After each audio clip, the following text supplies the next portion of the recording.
All right, I'll call the meeting to order.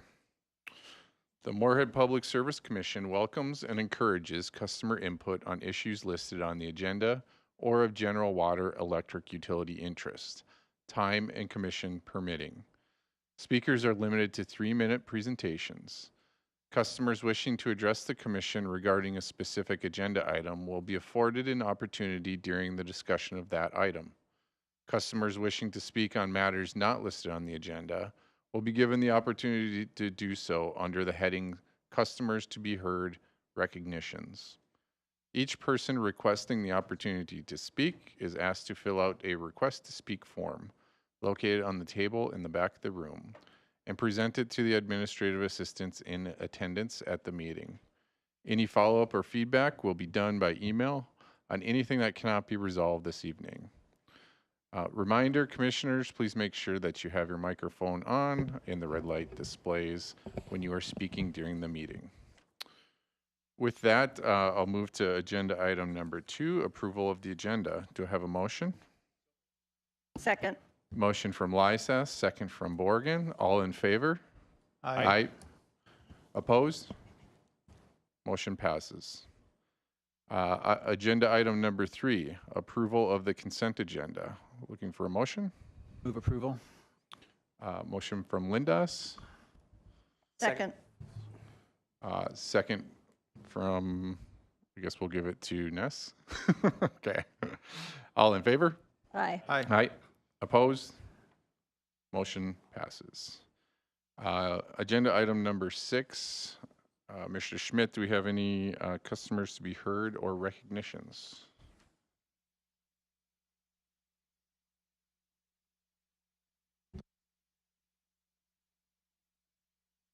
No. We do have no customers to be heard. We do have a recognition. Greg Gilbertson had his 15-year milestone anniversary with us on November 29th, and just wanted to congratulate him on his 15 years of service with Moorhead Public Service. Excellent, excellent. Yeah, Greg is in our water distribution crew. Okay. So fixing all the water main breaks when they happen and putting new pipe in the ground in the summer. Sounds great. And I'll also note we have a new commissioner at the meeting today. Mr. Steve Lindas will be representing 2nd Ward. Excellent. So welcome, Steve. Look forward to working with you. All right, we'll move on to agenda item number 7, any old business? The old business does not appear so.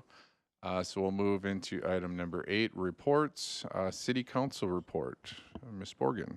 Yes, thank you. So at the last city council meeting, we did vote to approve the 2026 budget at 3.89% tax rate increase, which is about a 9% levy increase.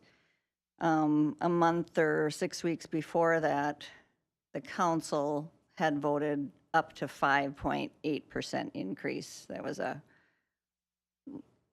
6-2 vote on that one, so we did get it down to 3.89%. So I think that was a good move. We still got 3 firefighters, new firefighter positions are within that budget. There's also some money set aside for a study on the 3rd fire station in South Moorhead and what it would look like to get that, how long it will take, what the staffing needs are, so we have a long-term plan to get there. So I think overall it was a good resolution to a difficult budget. Good, excellent. Any Public Service Commission members have anything to report? Yes, I had the opportunity to go to the Midwest Electric Consumer Association in Denver last week, and I was able to go along with Travis. For anybody that can fit it in their schedule, when this, is it twice a year, Travis, or once a year? Just once a year. Just once a year. Really great background, you know. I would suggest going to the MRES one in Sioux Falls first to get an idea of how they're supporting us, but it really takes us to a much larger, like the 400,000 foot view of how to get power. And so working with all of our WAPA partners and the different districts, they're reporting on the capital improvements they're making and just building out this infrastructure to continue to support the energy needs and talking about energy needs across this country and how it's building out. We had a really good presentation from the new president of the SPP, the Southwestern Power Pool that we're part of, and how they're expanding their reach and always looking for more just better ways to produce power, get it to us. And so really an interesting high level view to understand, and back to Moorhead, we have a customer that we hope to have that has really high energy needs. They're doing the work, but it really gives us an idea of just how long it takes to make these things happen. It's not just as simple as just flip the switch and the power's there. We've got to build infrastructure. We've got to have everything ready for it. So really great education. So if you ever get the chance for 2 days there, it was worth every moment I was there. Excellent. Thank you, Commissioner Lyseth. And I would echo that. MRES has been such a great partner. But when you think about it, there's so many different layers stacked above us as far as being able to transmit power and get it to the residents of Moorhead and the ratepayers. So it truly is a lot to understand, and certainly time well spent at those types of events.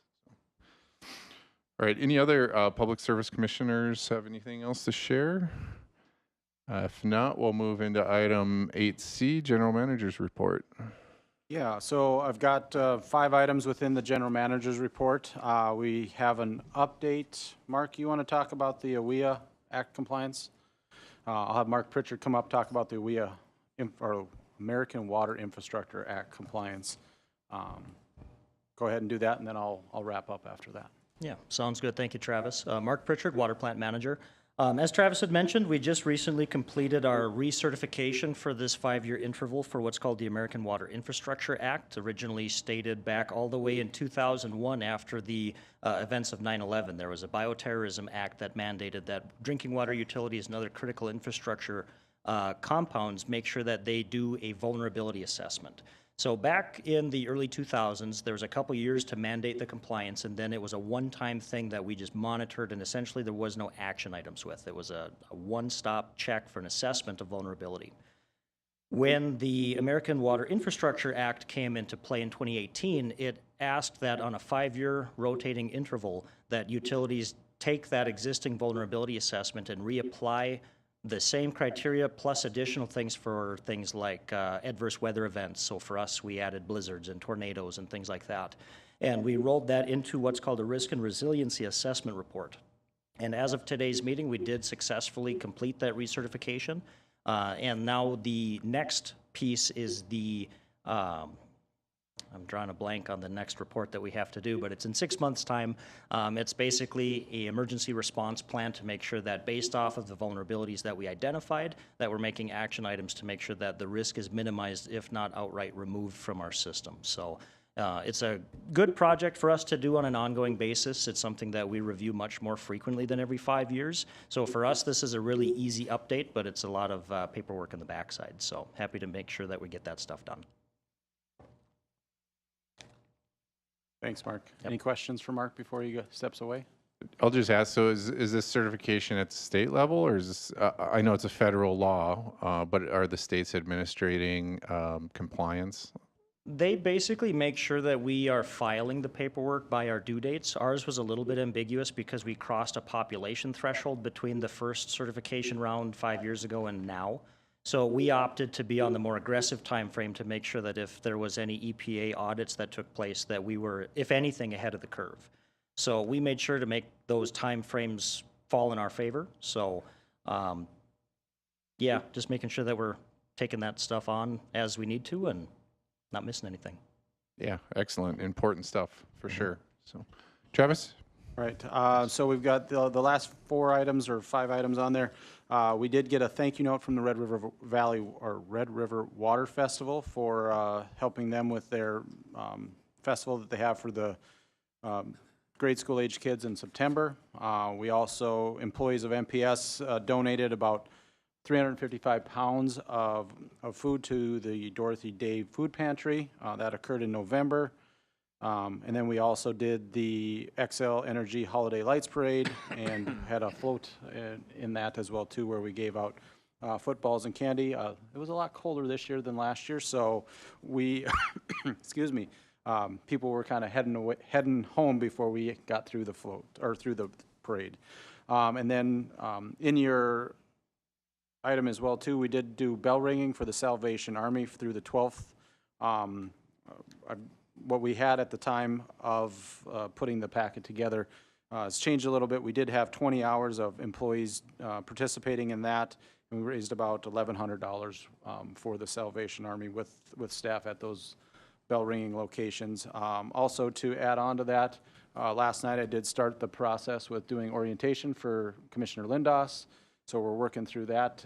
Had a good 2-hour session, and we'll probably meet again here as well too. So, and then thanks to Matt for coming out to Mecca. It's a very good conference. A lot of good information to get from that as well too. Looking at how things are going to expand, how they're going to continue to protect the reservoirs and the projects that they've got to do for the Corps of Engineers for that, and then how WAPA does the marketing and transmitting of the power to those customers as well too. So yeah, there's definitely some very good speakers at that as well too. So with that, I'll conclude my general manager's report. Unless there's questions. Any questions for General Manager Schmidt? No, this is an actionable item, so I'll look for a motion to approve the General Manager's report. So moved. Second? A motion from Ness, second from Lyseth. All in favor? Aye. Opposed? Motion passes. We'll move to item number 8D. Accept report on cogeneration and small power production tariff report for 2026 and update on distributed generation workbook. Sure. This is an annual item that we bring about this time every year. I'll have Taylor Holt speak to it. Really deals with the cogeneration and small power production tariff and what we're going to do for next year. Go ahead, Taylor. Good evening, Commissioners. All Minnesota municipal utilities are required to update and file the cogeneration and small power production tariff report with their utilities governing body by January 2nd of each year. The purpose is to ensure that all utilities have updated rate information on file for their customers who have or are interested in installing distributed energy resources such as wind and solar generation. Missouri River Energy Services plays a major role in populating the information that's in the report that was provided. Essentially, this provides the information that sets the rate at which customers are compensated for selling power back to the grid. In addition to the report previously mentioned, we also asked the Commission to approve a couple of updates to the distributed generation workbook. The only revisions being made to the workbook year over year is just updating that new rate for 2026 for selling power back to the grid. The last thing I'd like to mention is the recommendation that includes authorizing the general manager to approve and execute the distributed generation interconnection agreements. These agreements are usually between MPS, MRES, and a customer that installs solar panels on their home or business. The agreement lays out the terms and conditions that each party must follow. The agreement templates can be found in the distributed generation workbook on our website, and it mostly includes the update that was included as well in this report. Without this authorization, we'd have to take each and every agreement back to the Commission as an agenda item for approval. So it drastically increases the efficiency, and we're already using templates that were already approved by the Commission. With that, do the Commissioners have any questions on the 3 recommendations for this item? I have a question. Go ahead. Just for my own edification, because this is kind of new to me. 31 residential customers have distributed generation sites, customer owned. Are those all like solar or what are they? I believe they're all solar for Okay. residential, yes. So if you have solar panels at all, this would fall under that. Yes. Okay. For the most part, that's all that's allowed within the city limits that I'm aware of. Okay. Thank you. Yes. Great. Any other questions? All right, thank you, Taylor. Thank you. Look for a motion for item 8D. So moved. Second? All right, motion from Borgen, second from Ness. All in favor? Aye. Aye. Opposed? Motion passes. Are we ready to move to item 19? Give me 1 second, let me check. Okay. We'll take a brief pause.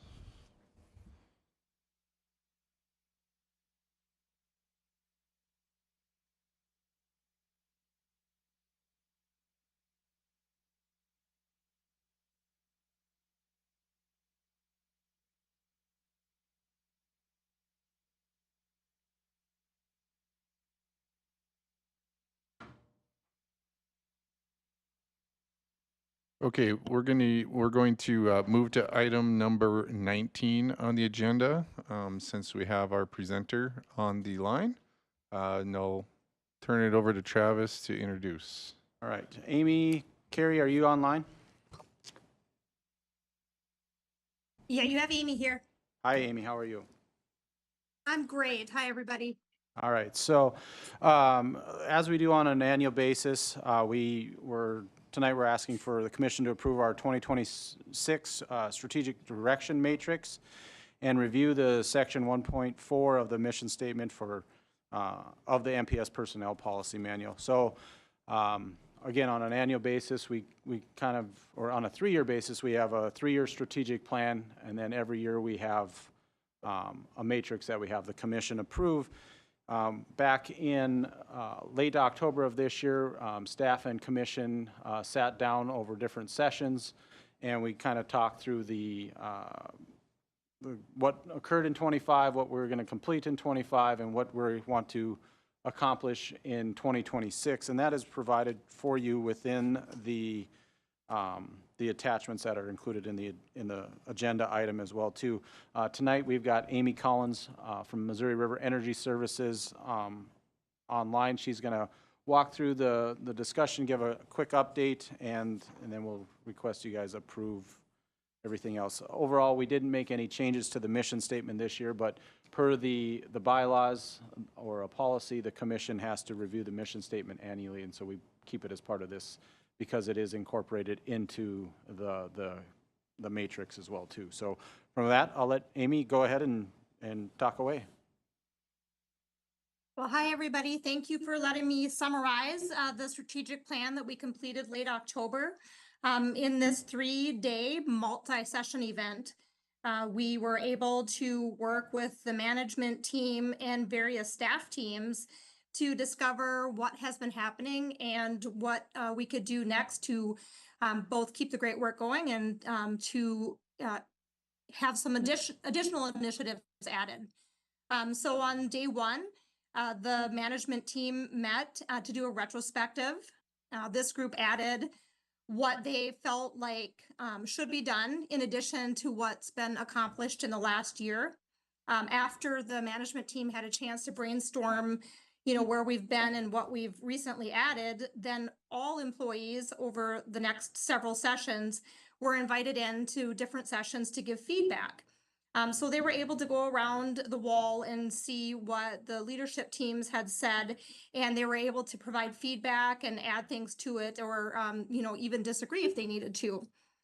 Then in the final stages of this process, the leadership team and supervisors came back in and they were able to take all that employee feedback and decide how then they were going to initiate the additional activities and then keep the other great actions going. So in the implementation phase, which is where I believe on your in your packet should be about page 5, so that direction matrix, we came up with actions, so the substantial actions. Talked about what are we going to work on in 2026. That was the focus, a 1-year plan. And then what would the success indicators of this be? So this will be different in 2 years. So what will success look like? What will look different in 2 years as a result of the actions that we took? And then finally, the key performance indicators will say, how will we measure this work in 2026? So for example, in the key category of community, the substantial actions would be things like the communication and marketing services position, develops ongoing relationships with the Moorhead community, developing communication marketing plans, growing key account initiatives, and exploring ways to use AMI data for better customer service. To measure the success, then there'd be positive engagement from the general public, more key account interactions, and ways to use AMI data for better customer service. And then most importantly, some of these are somewhat, subjective. So how then, what would our key performance indicators be? Well, we would look at our social media statistics, community engagement activity statistics, Bright Energy Solution stats, and then finally the number of key account visits and then non-key account visits. So each one of those actions would have success indicators and finally key performance indicators. And that goes on with the key categories that the Moorhead team had laid out, which were community, our team or the employees, water, got a little ahead of myself, electric, finance, and technology. Those were the 6 key categories. So that really forms the plan then for the upcoming 2026 year.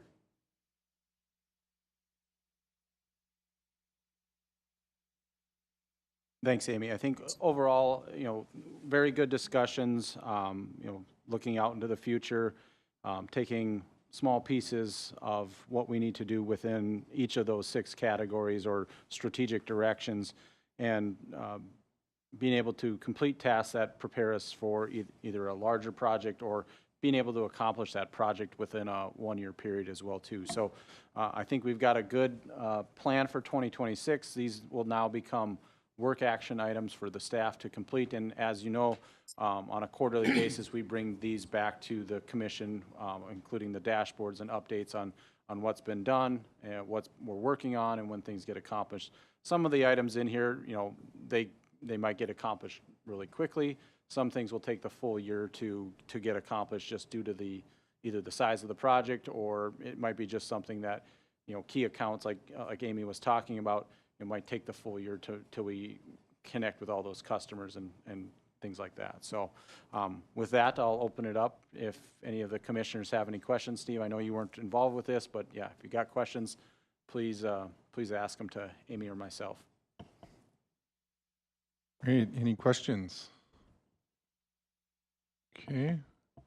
I'll just give my thanks to Amy and Missouri River for helping MPS through this process. I mean, I think this is a great process. We've been doing this for some time, and really kind of keeps everyone on the same page. So appreciate your hard work, Amy, and thank you.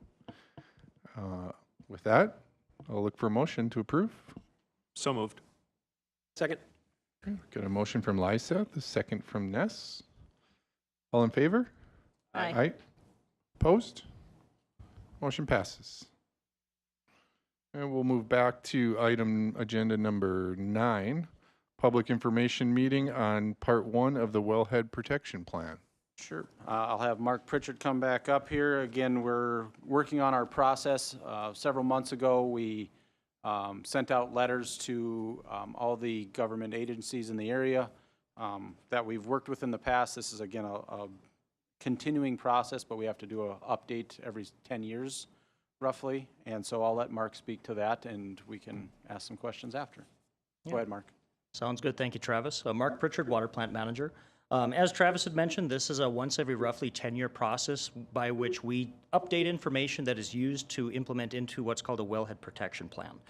So the Buffalo Aquifer and the Moorhead Aquifer, they serve as an essential water supply backup for the Red River in the event of a 1930s style drought or other contamination event of the Red River. The aquifers really do act as our ace in the hole, as we've called it in the past.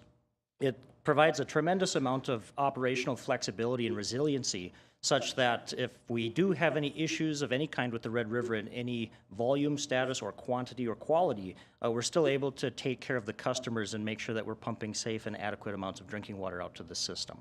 So in Minnesota, there's been a myriad of updates and rule changes over the past 25 to 30 years, starting at EPA and then trickling down through the Minnesota Department of Health as they assumed the primacy of enforcing these types of rules. And really, they've been the ones to kind of pinpoint down what is the key elements of what's known as wellhead protection plans.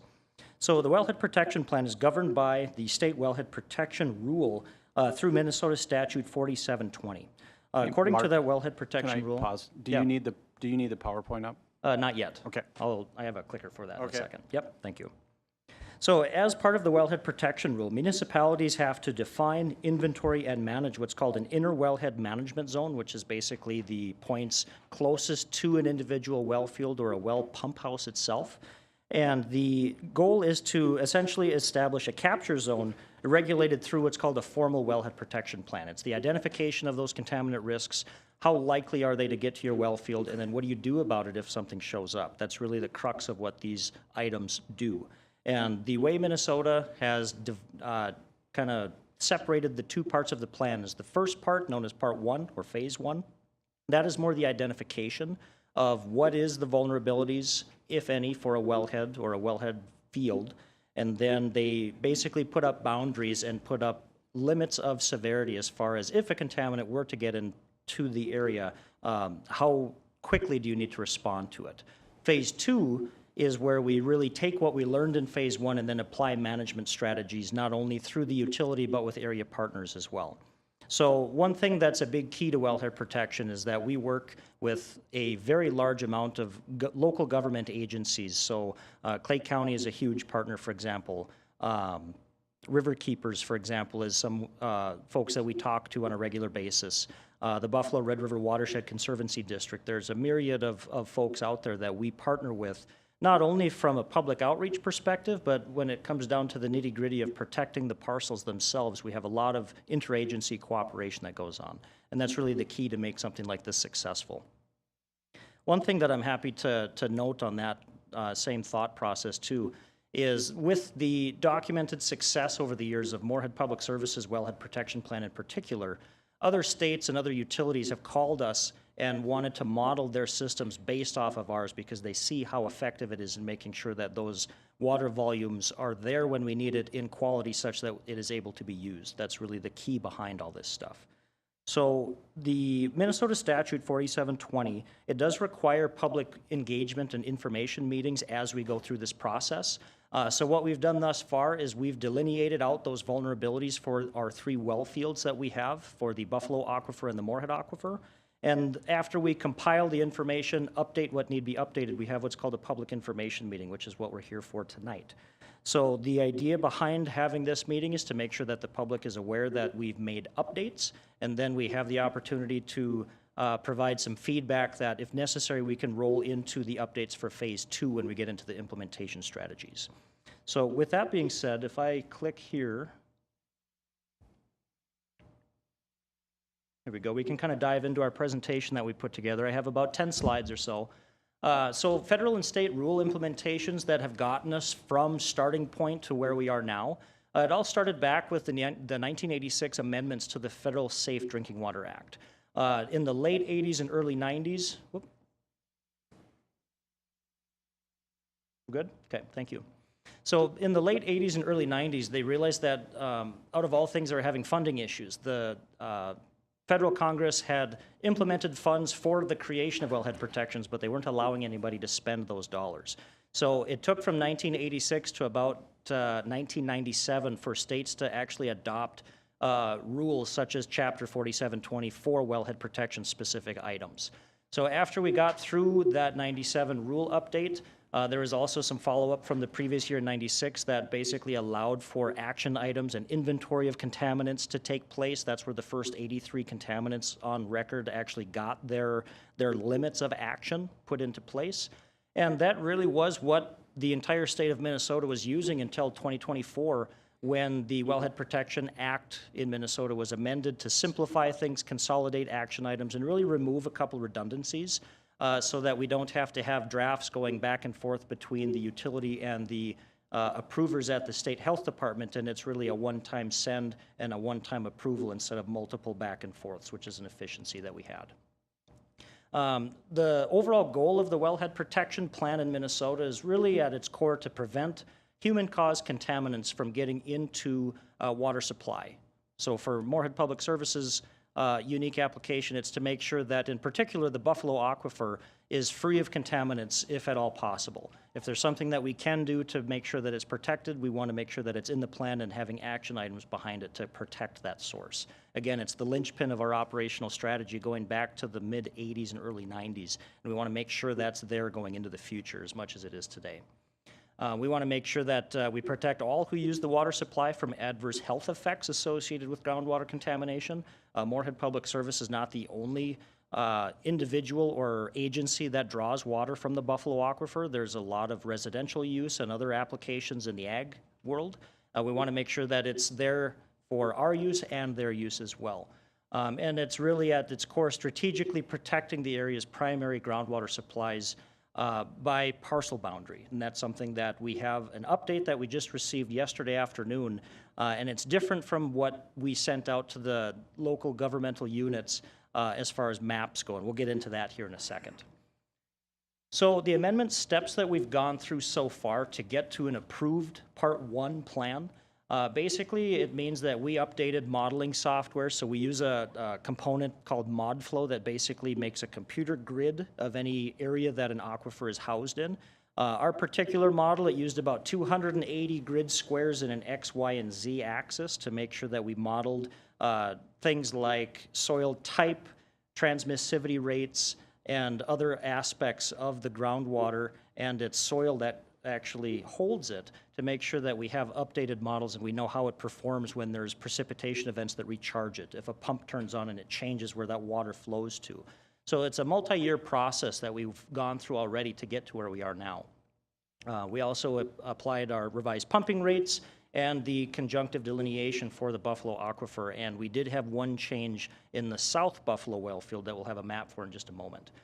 So after all that work is done, the wellhead protection area and our DWISMA boundaries, the drinking water supply management area boundaries that we talk about from time to time, those did get assessed for their vulnerability and if any boundaries needed to change based off of that information.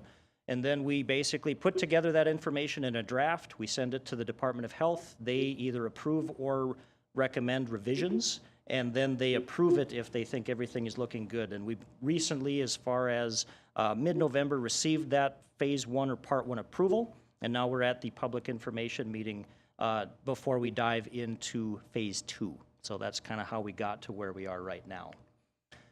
For the DWISMA boundaries, the drinking water supply management area boundaries, the original boundaries have changed a lot depending on which 10-year cycle you review. The map that we have up as an example shows all three of our drinking water supply management area boundaries as of our existing plan, not the new plan that we're working on in 2025.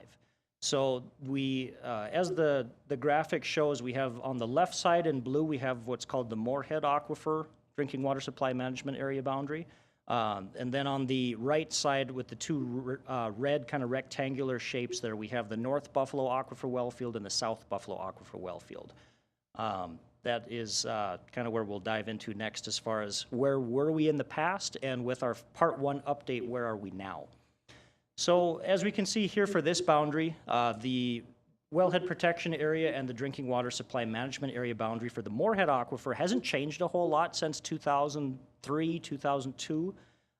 As we went from 2003 to 2012, we added a little bit onto the northeast side, and it really hasn't changed a whole lot since. The nice thing about the Moorhead Aquifer is it is underneath about 110 feet of dense packed clay, lots and lots of protection from things up on the surface, so we don't really have to worry about this one too much. It takes a long time for that water to percolate through all that clay, and if we do have anything that spills, it gives us an adequate amount of time to map what that spill may be, and if we need to do any remediation action, we have a lot of time and a lot of space to work with. So this one has always been labeled as a low vulnerability aquifer. So as we can see for the DWISMA boundary update for 2025, that outer boundary hasn't changed since 2012. And you can see that the color coding in green, that shows that we have overall low vulnerability on this well field, which is great. That red circle on the inside, that's what's called the inner wellhead supply management area. It's basically an emergency response area that we designate. If things were to be inside that boundary and let's say we were to have a spill or a car crash or things like that, we would hop to a lot faster if it's in that region versus something further away. That's really what that red circle entails. But again, not a whole lot of change since 2012. And we're very confident that as we continue our wellhead protection efforts, this map will probably stay the same going into the future, which is great from a stability perspective. Getting into the Buffalo Aquifer, that's where we spend a lot of our time and effort into these management and monitoring practices. This one here for the North Buffalo Aquifer well field, you can see again that 2003 plan versus the 2012 amendment to that original plan. You can see it shifted from that brown northern segment, it shifted south pretty much unilaterally across the map. What we learned since that time frame in 2003 is the aquifer, yes, flows roughly speaking from east to west downhill towards the Red River. But once that water hits the aquifer diamond channel down that center line, it has a tendency to flow north. So from a protection perspective, it didn't really make a whole lot of sense to have a lot of the vulnerabilities to the north because that's past where these well fields are. That water to the south is coming to the well field and much more deserving of that protective status. So that 2003 to 2012 amendment basically shifted everything south. And going into that Duisma boundary for 2025 updates, we can see that that southern delineation from 2012 has been maintained for this one as well. One thing to note for this map and for the next maps that we have coming up, these are shaped and shown in their vulnerability status in the color coding based off of parcel boundary for these maps. These are the new ones that we just got yesterday from the State Health Department. The original ones that we sent to the local units of government originally had the geologic sensitivities of the soil themselves. So it had a little bit more of a narrow channel that followed the contours of the aquifer itself, but it didn't have quite the same delineations. And following up with some of the folks on the state side that sent these updates, the parcel boundaries are what we're supposed to be using. So they made sure that we had those for tonight's meeting.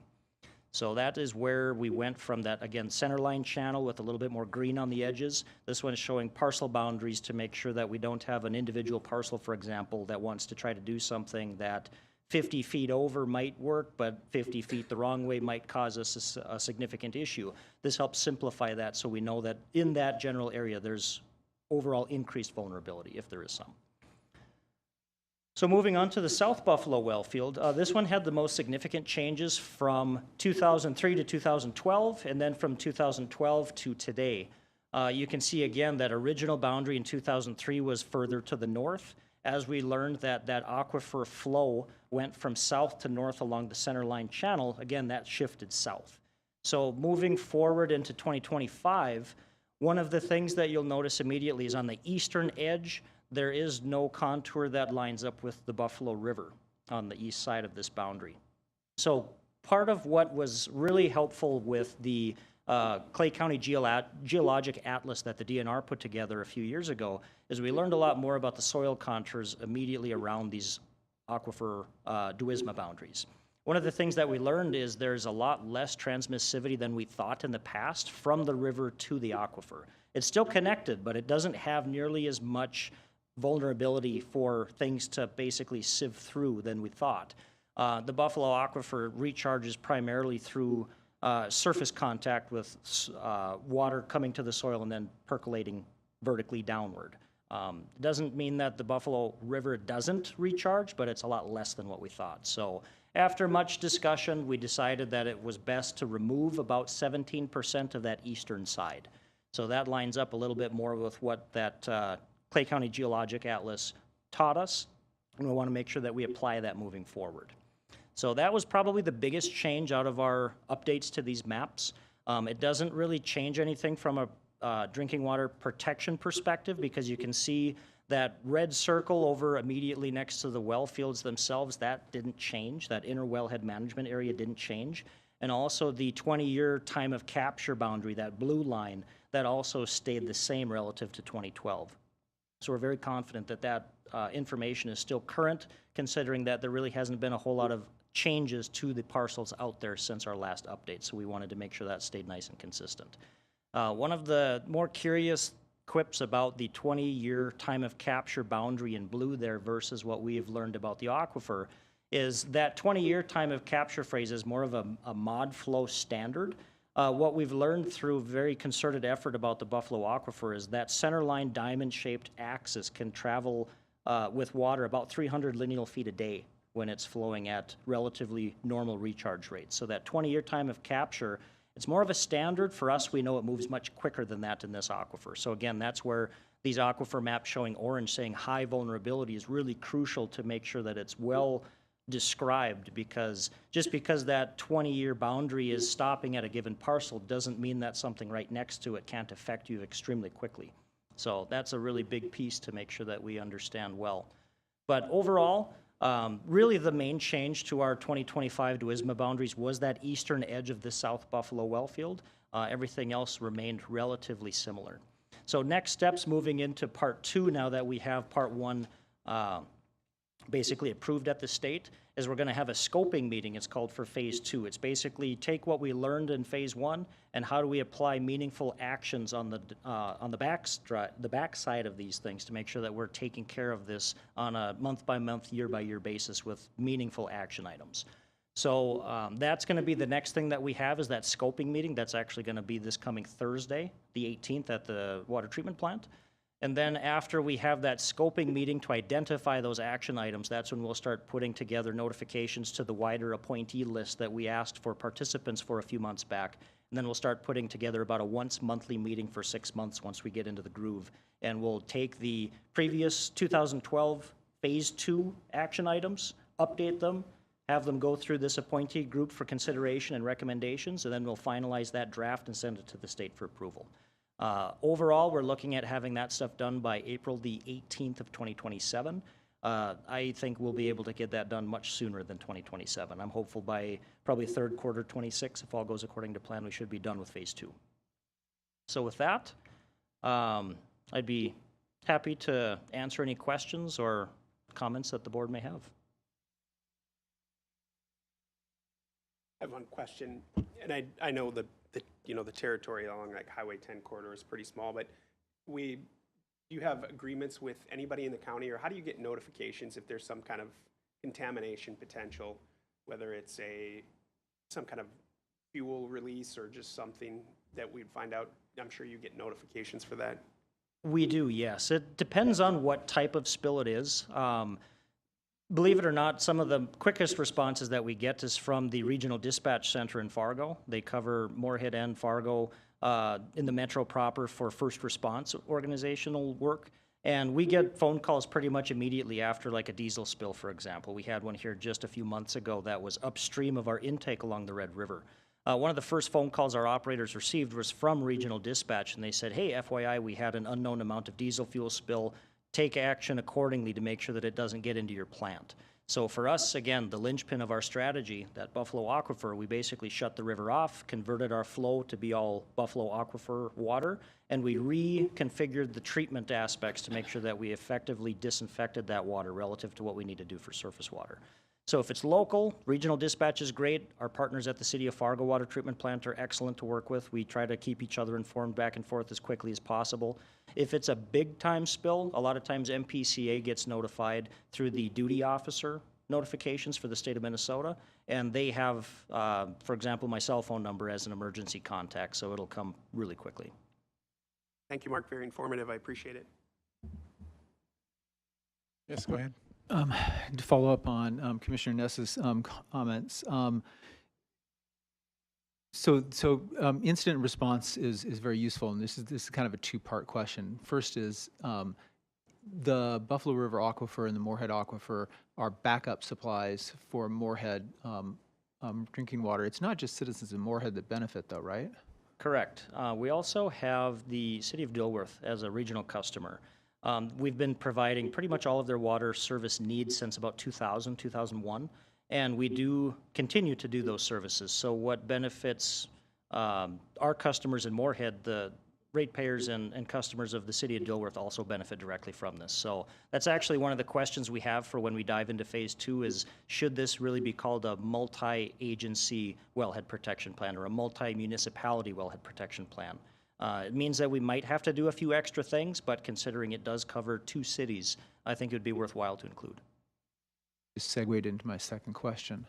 which was really having to do with, I mean, I love this picture of the, well, actually, no one else is looking at it now, but on my monitor, I have the Buffalo River Aquifer, and we talked about wellhead protection plans, which is great for our wellheads, but there's a lot of other wells, and there's a lot of other individuals that potentially have impacts on the aquifer. And in fact, just, south of our south wellhead in the Buffalo River Aquifer, there's kind of I would call it a wound on the aquifer, where contamination is very easy. So this gets into the how do you and who do you interact with to basically make sure that people are aware of what needs to happen with a regionally important water source. Yes, excellent point. So in the example of the open areas, the pits that are to the south of these Duisma boundaries, we do have direct communication with the folks who work there. And they've been excellent partners over the years. Once they understood kind of what we were going for, they've been excellent partners, allowing us to have perpetual access easements to go and sample on a regular basis, which is great. So in the summertime in particular, our staff at the plant kind of, draw a short straw to see who gets to get the kayak out for the day and go paddle out into the middle and take water samples. So it is something that we monitor very closely, and it's something, again, that we can't do ourselves. It really relies on regional partners in addition to the staff work that we do in-house. So it's very much a collaborative effort. Perfect. That's kind of what I was getting at. I thought that you were going to reach out and talk to people. I mean, Clay County Planning Commission, has a impact on what kind of development they authorize. And so having a partnership is crucial to making sure that we're actually protecting the water for not just, our residents, but actually wider too, because you have an agreement with like Fargo and stuff too, if they were to need water. Is that true or not? We don't at this time, no. Okay. It doesn't mean that it couldn't be discussed in the future, but at this time, we don't have anything of interconnected water use going westbound. But at this side, at least for a substantial number of citizens of Clay County or residents of Clay County, this is a really useful water source. Yes, and from MPS's perspective, this is another point to kind of piggyback onto that. What work we do to protect it for our own uses, it does provide a direct benefit for the residential users, the farmers who use it as pivot irrigation, source water. It is something where we want to make sure that it's there when we need it. When we have those not so rainy days, it's not a good time to go, where did it go? We want to make sure that it's there when we need it, and if it's there when we need it, it will be there when they need it too. And it's something that we all have to balance. Thank you.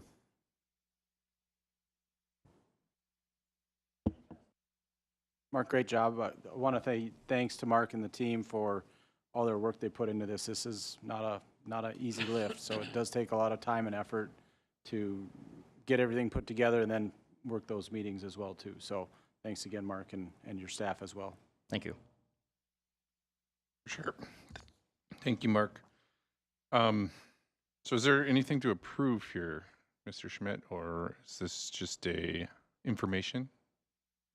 Yeah, if we could accept this as a report, that would be great, and then Okay. I can forward it on to the State Health Department personnel to say that we did have and host a public information meeting and it was approved by the board. That'd be perfect. Perfect. So I'll look for a motion to approve. I'll move approval of this report. All right. Second? Motion from Linda, second from Ness. All in favor? Aye. Yes. Aye. Opposed? Motion passes.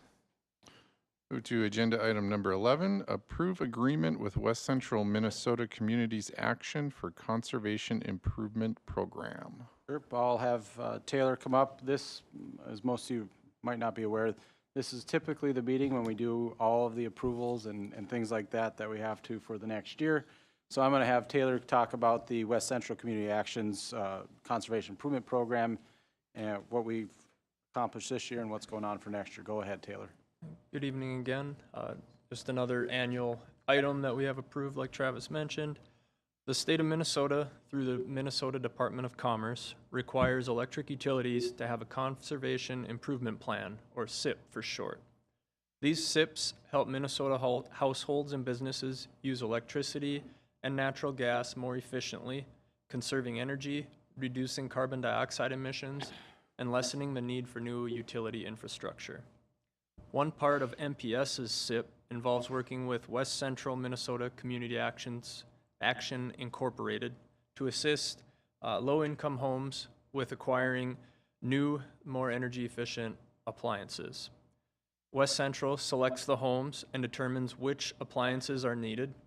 MPS orders and pays for the upgraded appliances, and MPS's selected vendor provides and delivers the upgraded appliances to the homes. Through this program, we are helping low-income homes that wouldn't be able to otherwise afford or fund these energy efficiency upgrades. As a result, these low-income homes will not only have more reliable appliances, but they will also see a small reduction in their electric bill. MPS is required to spend at least 0.2% of its residential gross operating revenue on low-income customers through its SIP. MPS is budgeted to spend at least $40,700 for this program in 2026 in order to meet those state requirements. With that, do the commissioners have any questions on the program or partnership? I have one question. How much of that, so that's a requirement to spend that 40,700 or to have it available? Yes, sir. Or does it has to be spent? It has to be spent. Okay. It's according to my feedback, because our SIP spending gets kind of bundled up with other municipal utilities that are members of Missouri River Energy Services, and they kind of publish a big report. The feedback I get from Missouri River is that this is the part of the SIP plan that the Department of Commerce focuses on making sure everybody meets every year. The other ones are a little bit more, they're more lenient on enforcement. I was just curious to see how much, of this there would be in our community, so. Do we ever go over the 40,700, like in this instance? Yes, over the last several years, we generally exceed that by a little bit. West Central does have a little bit of an adder that we pay them for the services, so we try to hit the 40,700 with the appliances alone to make sure that we're covered. Sometimes we might, they might reach out to us and say, we've got this or this home or this household that needs this, or they want to, but it's over that 40,700 or whatever that 0.2% is, and we usually will approve that, and typically that kind of finishes out the total for the year. So, What are the normal appliances usually that you see, as an example? I'm blanking on one of them, but dishwashers, dryers, and refrigerators are three of the common ones. You remember the fourth, Sue? Washing machines. Thank you. Those are the four on the list currently, and then we have a maximum amount per household of $3,000. Last year, if we added all four appliances together, they didn't exceed that limitation. The appliances purchased then from local vendors in our community, or is that kind of where they come from? Or? Yes, after this is approved, we'll go out for quotes to 2 local appliance.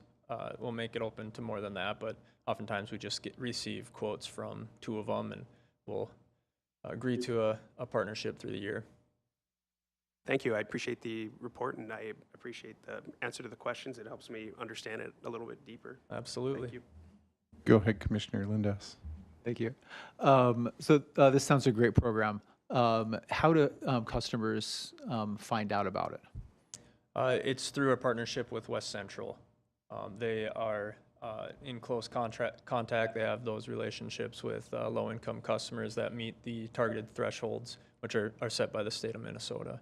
Okay, so this is a targeted program, really, to people. Yeah, so I think that'd be fair. most of the customers that are recipients of the appliances are also tied into the LIHEAP program as well, too. Okay. And that's how that West Central Community Action does actually both for us. So it actually is a really good partnership for us because it simplifies that process of approving those households that would get this benefit. Excellent. So they take care if there's a waiting list, et cetera. Yes. There have been times where we've kind of been asked the question around this time of year when we've either met or are getting close to meeting the minimum requirements, and oftentimes we'll try and schedule that for early next year, so we can try and meet both years, but it's a balancing act. We don't have, I'm not aware of a long line of customers that are asking for them. But we generally, I don't know if we have it written down, but we instruct West Central to look for appliances that are at least 10 years old as a target point. So there's that, and then according to this portion of the program, we're targeting customers whose income does not exceed 50% of the state of Minnesota's median income or 110% of the current federal poverty guidelines. So it's a niche area, but this 0.2% of residential revenue is a small portion of our SIP plan in total, which includes our rebate program, LED, streetlight upgrades, load management, stuff like that. Thank you. Yeah.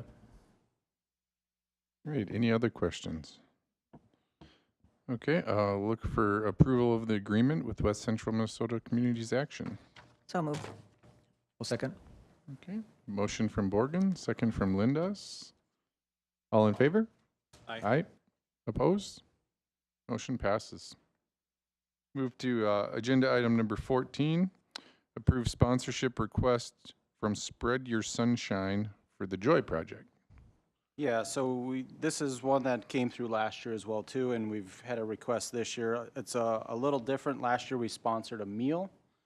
This year they're asking for a $2,000 sponsorship through our marketing and sponsorship budget to help provide meals and gifts for people living in hotel shelters and low-income housing, or that have recently transitioned out of a homeless shelter. So we've got money within our $50,000 for 2025, and we've spent about $41,000 so far this year. So $2,000 is approvable, and I think it's a good opportunity to help those people out over the Christmas holiday here coming up.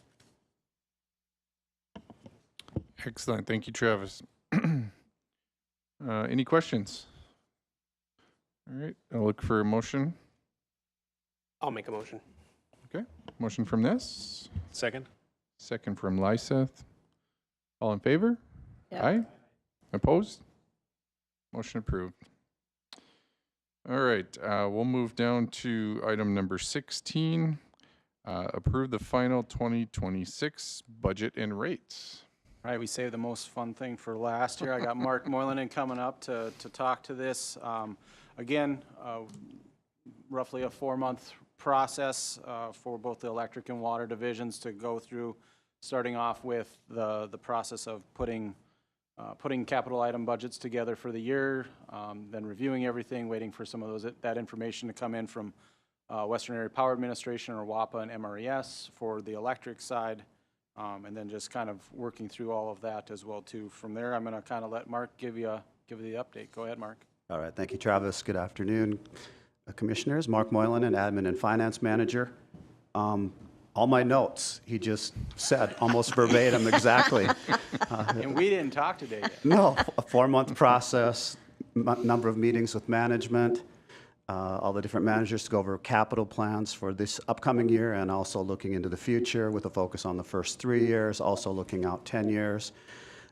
Again, obtaining purchase power or power cost increases that are projected for the next couple of years from our power suppliers.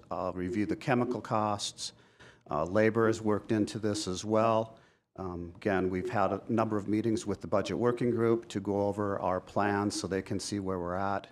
Again, it is a multi-month process, and as a result of that, what we're looking for with this agenda item is to approve the 2026 budget, which is also a 10-year plan, which can be adjusted annually as needed. Again, we'll start looking at it again next August, September, and we're looking to approve the rates for electric and water for 2026. The overall rate increases we're looking at is an overall electric rate increase of 2% and water of 5.5%. Again, within those buckets, different customer groups may see a little bit higher rate increase, a little bit lower for other groups, but the overall rate impact that we're looking at is 2% for electric, 5.5% for water. The overall expectation is that will impact the average customer about 3.1%. And again, that is all in the agenda write-up. And we're just looking to get that approved tonight. If you have any questions, I'm open at this time for anything you may have. We did have one comment come in, and we did respond to that, and we provided that to you as the commissioners as well, and it's part of the packet tonight, so. Excellent. Well, I'd just like to make a comment, Mark, because I know how hard you work on these budgets, and being a member of the budget working group, of course, I kind of get to see an inside view of everything that you're doing. You know, I just want to maybe pat MPS on the back a little bit. I mean, we have some of the best water in the state of Minnesota, if not the United States, and we can deliver power and water cheaper than the private industry around us as a public entity, which I think is pretty impressive. And when you look at the budgeting process that you regularly have done, Mark, and how we can look out and look for consistency long term, and be able to talk about that with the community so they know what might be coming in 2, 3, 4 years. But when I look at these numbers, they're traditionally fairly low, much lower than inflation. And we're approving rates tonight that I also believe are below inflationary rates. So to be able to continue to do this on a year in, year out basis is really impressive to me. So thanks for your work on the budget, but I think just in general, thanks to everyone that works for MPS for all the hard work that they do to be able to deliver such a valuable public resource for us. So with that, any other questions? Steve, yes, Commissioner Lindas. You know, so I wasn't on the budget committee, so I got to read all the stuff that you guys did, and I was impressed. So, and I agree that water tastes great here. And I've been in other places, and the lights turn on. But yeah, I think that the work you did, it makes it easy to respond to concerned residents that might wonder why we're raising rates. And to say that it is below inflation, but we're also taking care of making sure, you know, essentially the roof on our water and our electric, you know, services is staying in good repair, which is one of the things I was very impressed when you look at the budgeting. You can see that we're making strides. We're not just going to coast and hope everything works. We say, gosh, we got to replace these cast iron mains that are rusting out. So I was impressed. Thank you again. Thank you both for your comments. And again, it goes back to the management team and then all the staff that work on the projects, putting these plans together for the future and to make sure that we're meeting the needs of MPS and its customers. I'd agree. Thanks, Mark. And it's a team effort. It takes everybody that sits down to figure out what we're doing next year and what we're doing in 5 years and how we're going to fit that all into the budget, and we can continue to do it with lower than average rate increases. So I appreciate that. Thank you. I'd like to just make a comment too, because I think that somebody had asked me about this, one of my neighbors, and he was kind of not aware that when you get your MPS bill, there's obviously a lot of fee items on there that are not specific to water and electricity. And I think for anybody that's listening, it's important to understand that those two items are not your garbage, they're not your other fees. So I encourage you to look at what those actual increases would be. And I agree. I think when you say 5%, it sounds significant when you look at your entire MPS bill that you get. But when you look at it, you know, on what your monthly water fee is, I think it's reasonable. Yeah, and if I'm correct, I think council last week also, when they approved the budget, they also approved the rates for their enterprise funds as well too, and those will all get put into our typical rate schedule fee that we put together for everybody as well too. So that'll be going out here probably just right after the first of the year. Correct, after we've had a chance to input everything into the system so that January 1 bills will reflect these new rates. Excellent. Any other comments for Mark? All right, look for a motion to approve the budget. So moved. Second? Motion from Borgen, second from Lyseth. Any discussion? All right, all in favor? Aye. Aye. Opposed? Motion passes. All right, I'll move down, just agenda item 21, upcoming meetings. I think we're planning on having January 6th if necessary. Yeah, at this point, there's nothing early on the agenda, so we're planning to cancel that one, but we Okay. will have the meeting on the 20th. Yeah, so a meeting on January 20th is more than likely our next one. Number of conferences there for commissioners. If they're interested, please contact Travis. And with that, I'll look for a motion to adjourn. Make a motion to adjourn. Second? All right, motion from Ness, second from Lyseth. All in favor? Aye. Aye. Opposed? Motion carries.